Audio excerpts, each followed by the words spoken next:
नमस्कार, राजस्थान मोर्चा न्यूज में आपका स्वागत है और मैं हूं आपके साथ दीप्ति भटनागर। आइए नजर डालते हैं आज की कुछ।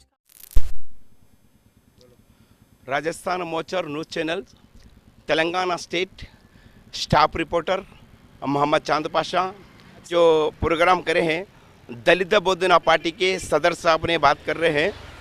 दलित बोधना पार्टी के प्रेसिडेंट हैं और हाई कोर्ट के सीनियर एडवोकेट हैं और सुप्रीम कोर्ट के भी अच्छे एडवोकेट है। इनकी ज़बान से सुना जाता है। और हमारे राजस्थान मोर्चा न्यूज़ चैनल को जितना चाहे तो उतना शेयर करिए, सब्सक्राइब करिए, बेल घंटी दबाइए। हमारा राजस्थान मोर्चा न्यूज़ चैनल जनता का है और जनता को सपोर्ट करेंगे। कोई नेता लोगों के सामने सर नहीं झुकाएंगा, कोई होदेदारों के सामने सर नहीं झुकाऊंगा। ये हमारा राजस्थान मोर्चा न्यूज़ चैनल जनता को हमेशा सपोर्ट करेंगा। अगर हमारे चैनल से अगर आप लोग जुड़ना चाहते हैं तो जुड़ सकते हैं। सेल नंबर नोटेट करिए 8977833307। ये हमारा सेल नंबर है। हमारे चैनल में आप जुड़ सकते हैं, आप रिपोर्टरिंग कर सकते हैं, हर मंडल को रिपोर्टर कर सकते हैं, हर डिस्ट्रिक्ट में रिपोर्टर कर सकते हैं। हमारे चैनल में जो भी अगर आप ज्वाइन होना चाहते हैं, ये नंबर पे कांटेक्ट करिए। आपको मंडल रिपोर्टर बना जाएगा, आपको डिस्ट्रिक्ट रिपोर्टर बनाया जाएगा। हमारा राजस्थान मोर्चा न्यूज़ चैनल ये जनता को सेवा करने के वास्ते है। आवाम को सेवा करेंगे, नेता लोगों को सेवा नहीं करेंगे और होदेदारों को सेवा नहीं करेंगे। हमेशा ये चैनल जनता के फेवर में रहेगा। कोई भी होदेदार गलती करेंगे तो बराबर हमारे चैनल को इन्फॉर्मेशन दे सकते हैं। कोई कलेक्टर गलती करे तो भी हमारे चैनल को इन्फॉर्मेशन दो। अगर कोई एमएलए भी गलती करा है तो हमारे चैनल को इन्फॉर्मेशन दीजिए। फ़ौरन आपको इंसाफ कराने की कोशिश करेंगे। चाहे अगर कोई गलती भी करा कलेक्टर, उसका सबूत के साथ करेंगे, हम बिना सबूत के साथ नहीं है। अगर कोई एमएलए भी गलती करता है तो सबूत के साथ। कोई एमएलए, कोई एमपी, कोई चीफ मिनिस्टर भी कुछ नहीं करेंगे अगर अपने पास सबूत रहेगा तो। जो गरीब आवाम को जो परेशान कर रहे हैं, जो गरीब आवाम के साथ नाइंसाफ़ी कर रहे हैं, बराबर हमारा चैनल आपको सपोर्ट करेंगे। हमारा चैनल हमेशा आपको इंसाफ दिलाने की कोशिश करेंगे। और ये चैनल हमेशा देखो जनता का रहेगा और जनता को सेवा करेंगे। हम ये भी जानते हैं हर विलेजों में सरपंच गलती कर रहे हैं और वैसा गलती मत करिए। हर डिस्ट्रिक्ट में कलेक्टर गलती कर रहे हैं, वैसा गलती नहीं करना बोल के हम लोग फिर भी एक समझा रहे, एक चेतावनी देते हैं। हर मंडल ऑफिस में तहसीलदार, एमआरओ, डिप्टी एमआरओ और गिरदावारा भी गलती कर रहे हैं। रिक्वेस्ट करते हैं पूरे ऑफिसरों से, कोई गलती मत करो। गरीब लोगों के जो काम है उसको हल करिए। गरीब लोगों के फैला मत रोको बोल के बोल रहे। क्यों गरीब लोगों के 20-20 साल से फैला रोक रहे? क्या हक है आपको? क्यों बोल तो जनता परेशान कर रहे। जनता को आप लोग, जनता तनख्वाह देती है हर गवर्नमेंट होदेदारों को, फिर जनता को क्यों परेशान कर रहे? हर एमएलए को, एमपी को जनता तनख्वाह देती है, तो फिर जनता के साथ जुल्म क्यों कर रहे? రాజ్యాంగ స్ఫూర్తిని దెబ్బతీసే విధంగా రేవంత్ రెడ్డి కాంగ్రెస్ ప్రభుత్వం వ్యవహరిస్తుంది. దీన్ని ఎస్సీ ఎస్టీ వర్గీకరణ వ్యతిరేక పోరాట సమితి తీవ్రంగా ఖండిస్తున్నాం.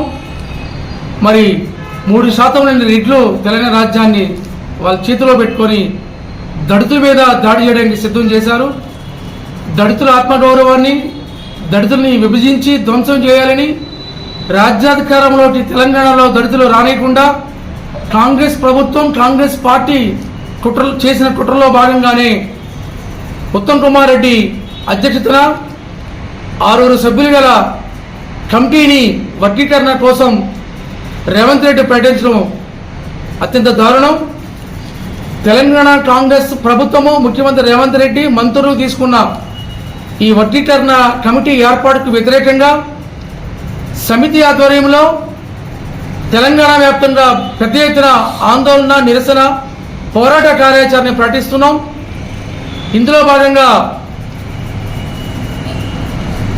ఈ నెల 30న సెప్టెంబర్ 30వ తారీఖుని తెలంగాణ రాష్ట్ర సచివాలయం డాక్టర్ బిఆర్ అంబేద్కర్ సచివాలయం ముట్టడి కార్యక్రమాన్ని నిర్వహించాలని ఎస్సీ ఎస్టీ వర్గీకరణ వ్యతిరేక పోరాట సమితి తీర్మానించడం జరిగింది. కాంగ్రెస్ ప్రభుత్వం, కాంగ్రెస్ పార్టీ రిజర్వేషన్ల వ్యతిరేకంగా ఆ రోజు 1975 సంవత్సరంలో పంజాబ్ రాష్ట్రంలో మాజీ రాష్ట్రపతి జ్ఞాని జైల్ సింగ్, అప్పటి రాష్ట్ర ముఖ్యమంత్రి జైల్ సింగ్ నాయకత్వంలో చిచ్చు పెట్టారు. ఈ వర్గీకరణ అంశం ఈరోజు తెలంగాణ వరకు తీసుకొచ్చిన కమిటీ వరకు నిర్వహించడం జరుగుతుంది. కాంగ్రెస్ ఆధిపత్య కులాల రాజ్యం, పటేళ్ల రాజ్యంలో తెలంగాణలో దళితుల్ని అణిచివేయాలని ఎంఆర్పిఎస్ నాయకుడు కృష్ణమ్మతో కుమ్మక్కయ్యి, ఆధిపత్య పార్టీలని కుమ్మక్కయ్యి ఈరోజు రేవంత్ రెడ్డి దళితుల యొక్క భవిష్యత్తుని దెబ్బతీయాలని చూస్తున్నాడు. బిడ్డ, నీకు ఓటేసింది దళితుల్లో అగ్రభాగాన్ని ఉన్న మాలలు, నేతకాని సమాజము, బేగరి సమాజము, అదేవిధంగా మరి దాసరి సమాజంలో ఉన్న ఈ దళిత కులాల్లో ఉన్న మెజార్టీ దళితులు కాంగ్రెస్ పార్టీ ఓట్లేసి, నీ పార్టీకి ఓట్లేసి నేను ముఖ్యమంత్రిని చేస్తే నువ్వు చేసింది ఏంది?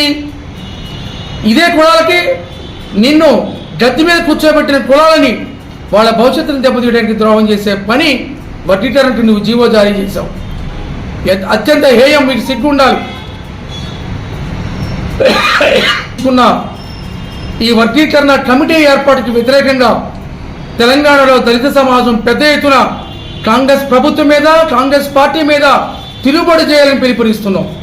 వేలాది మంది ఈ నెలాఖరులో 30వ తారీఖుని సచివాలయం ముట్టడించాలని పిలుపునిస్తున్నాం. కాంగ్రెస్ పార్టీని, కాంగ్రెస్ మంత్రుల్ని, వాళ్ళ ప్రజాప్రతినిధుల్ని, ఎమ్మెల్యేలని, ఎంపీల్ని, అన్ని స్థాయిల్లో ఉన్న ఎమ్మెల్సీని, అన్ని స్థాయిల్లో ఉన్న కాంగ్రెస్ పార్టీ నాయకుల సంగతి తేల్చాలని, వాళ్ళు అడ్డుకోవాలని, నిరసన తెలియజేయాలని, పెద్ద ఎత్తున యుద్ధం చేయాలని మొత్తం తెలంగాణలో ఉన్న దళిత సమాజానికి ఈ ఎస్సీ ఎస్టీ వర్గీకరణ వ్యతిరేక పోరాట సమితి ఈ సందర్భంగా పిలుపునిస్తున్నాం. మరి వర్గీకరణ అంతంతో పాటు కాంగ్రెస్ పార్టీని కూడా పతనం చేయాల్సిన అవసరం ఉంది. కాంగ్రెస్ పార్టీకి కనీసం సిగ్గు లేకుండా నీకు అధికారం ఇచ్చి నీకు ఓటేసిన కులాల్ని మీరు నోట్లో మన్నిపోస్తావా? కాబట్టి కాంగ్రెస్ పార్టీ తీరని ద్రోహం చేసిన దళితులకి, ముఖ్యంగా మాల ఉప కులాలకి. మరి ఇప్పటికే అసెంబ్లీలో తెలంగాణలో చాలా మంది మాల ఉపకులాల ఎమ్మెల్యేలు, మంత్రులు, ఎంపీలు, ఎమ్మెల్సీలుగా చాలా మంది ప్రజాప్రతినిధులు ఉన్నారు. ఒక్కడు మాట్లాడట్లేదు. రేవంత్ రెడ్డికి పాలే పని చేస్తున్నారు, సిగ్గు లేకుండా పాలే పని చేస్తున్నారు. బాబాసాహెబ్ పోరాటం వల్ల, బాబాసాహెబ్ భిక్షతో వచ్చిన రిజర్వేషన్ల వల్ల ఈరోజు మీరు రోడ్ల మీద, పెండ కుప్పల మీద బతికే చౌదరుల్ని ఈరోజు చట్టసభల్లో, పార్లమెంట్లో, అసెంబ్లీలో మిమ్మల్ని మంత్రులుగా, ఎమ్మెల్యేలుగా, ఎంపీలుగా, ఎమ్మెల్సీలుగా